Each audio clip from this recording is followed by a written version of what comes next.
Hello students, आज हम बात करने जा रहे हैं सीबीएसई द्वारा सर्कुलेट एक नोटिफिकेशन का। और आप सबको इस नोटिफिकेशन की कहीं ना कहीं से बिल्कुल जानकारी मिल गई होगी। वो क्या कि इस बार जो एग्ज़ाम होने वाले हैं वो क्या होने वाले हैं, दो फेसेस में होने वाले हैं। Two board examination in class 10th for 2026। तो इस बार दो एग्ज़ाम होंगे, दो फेसेस में कह सकते होंगे। पहले वाला जो बोर्ड एग्ज़ाम होगा उसको हमें क्या बोला है, मेन बोर्ड एग्ज़ाम। और जो सेकंड वाला है हमने उसको बोला है इम्प्रूवमेंट एग्ज़ाम। तो मतलब ऐसा क्यों, इसके कुछ मेन जो पॉइंट्स हैं उसको आपको ध्यान में रखना है भाई साहब, क्योंकि ये ना हो आप कुछ और सोच के बैठे हुए हैं और यहाँ पर जो नोटिफिकेशन में जो पॉइंट्स हैं उसके अकॉर्डिंग अगर आप नहीं करते हैं तो आप सेकंड में क्या पता अपेयर ही ना हो पाए। तो हम इंपॉर्टेंट पॉइंट्स पर डिस्कशन कर लेते हैं। वो क्या है, जनरल कंडीशंस हैं भाई सबके लिए। वो क्या कि मैंडेटरी है, पहला वाला जो बोर्ड एग्ज़ाम होगा जो कि मेन बोर्ड एग्जामिनेशन है उसमें अपेयर होना मैंडेटरी है, बिल्कुल ज़रूरी है भाई। ठीक है कि फर्स्ट बोर्ड एग्जाम में अपेयर होना बहुत ज़रूरी है। सेकंड पॉइंट कह रहा है अगर आपके फर्स्ट बोर्ड के एग्ज़ाम आपने दिए जो कि मेन है, जो फैब में होंगे, अगर आप उसमें आपको लगता है कि आप 95% ला सकते थे, आपके 92 आए हैं, देन आप उसको इम्प्रूव करने के लिए इम्प्रूवमेंट एग्ज़ाम दे सकते हो। मतलब सेकंड वाले एग्ज़ाम में आप एज अ इम्प्रूवमेंट कैटेगरी में आप फिल कर सकते हो। और math, science, social science, language, कोई भी सब्जेक्ट हो सकता है, आप अपना इम्प्रूव कर सकते हो। थर्ड पॉइंट जो है वो हमारा क्या है, बहुत इंपॉर्टेंट पॉइंट है थर्ड, बेटा ध्यान में रखना है।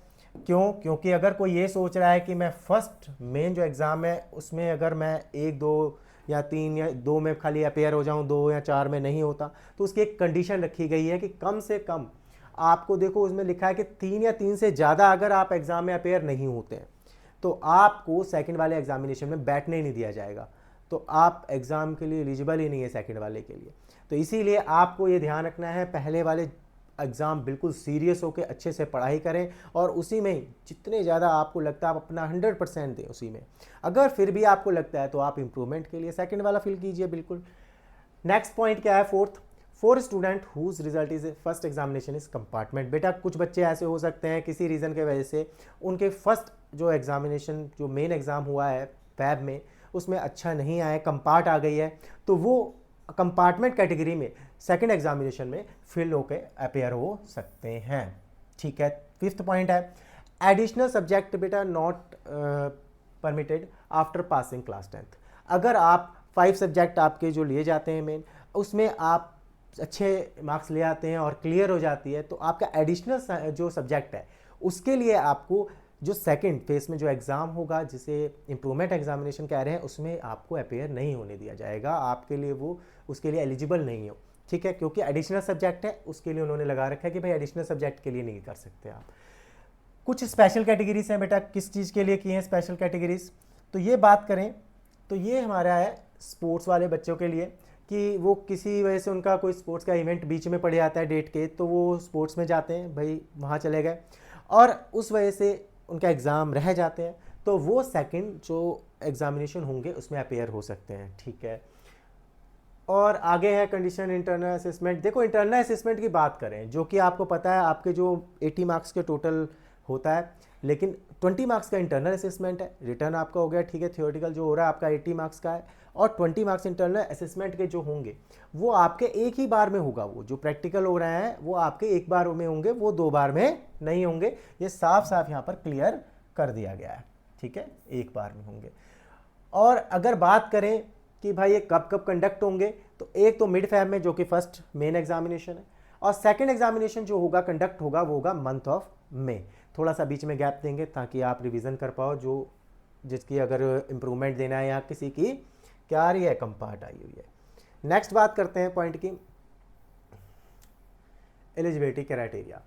ठीक है, सेकंड वाले में कौन कौन बैठ सकते हैं, देखो वह हमने पहले ही डिस्कस कर लिया एलिजिबिलिटी के लिए कि फर्स्ट में कम से कम 3 या 3 से ज़्यादा आप अगर नहीं अपेयर हो रहे हो, मतलब आपको आपके सब्जेक्ट 6 हैं तो आपको 3 या 3 से ज़्यादा एग्ज़ाम अगर आप नहीं देते हो तो बेटा सेकंड में अपेयर नहीं हो पाओगे, अगले साल जाना पड़ेगा आपको देने के लिए भाई एग्ज़ाम।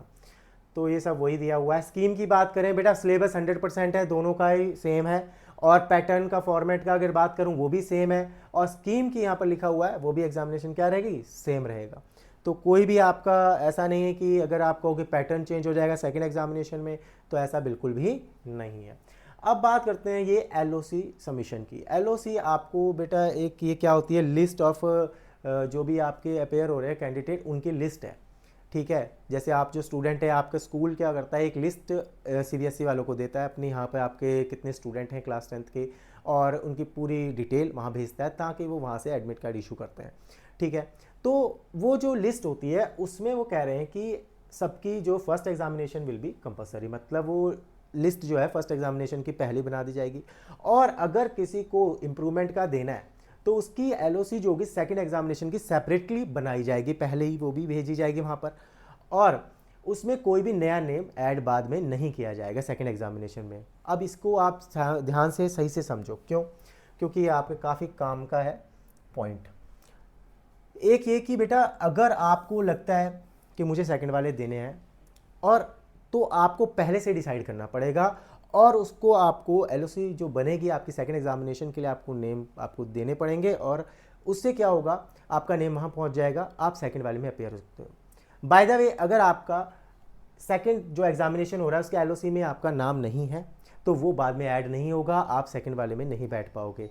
होता क्या है, आप अगर फर्स्ट वाले में आपने एलओसी भेजी, ठीक है, आप अपेयर हो गए, सेकंड वाले का भी आपको लगता है मुझे इंप्रूवमेंट का देना, आपने फिल कर दिया, तो वो दोनों की ही आपसे फीस जो है सबमिट कर दी जाएगी, मतलब इंप्रूवमेंट की भी ले ली जाएगी और उसकी भी, और ये नॉन रिफंडेबल है।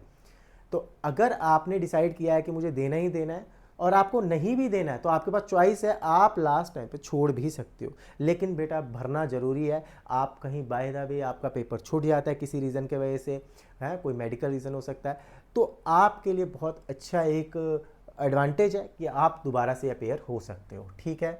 फीस आपकी दोनों की एक साथ सबमिट हो जाएगी और वो नॉन रिफंडेबल रहेगी। नेक्स्ट है, नेक्स्ट पॉइंट पे बात करते हैं।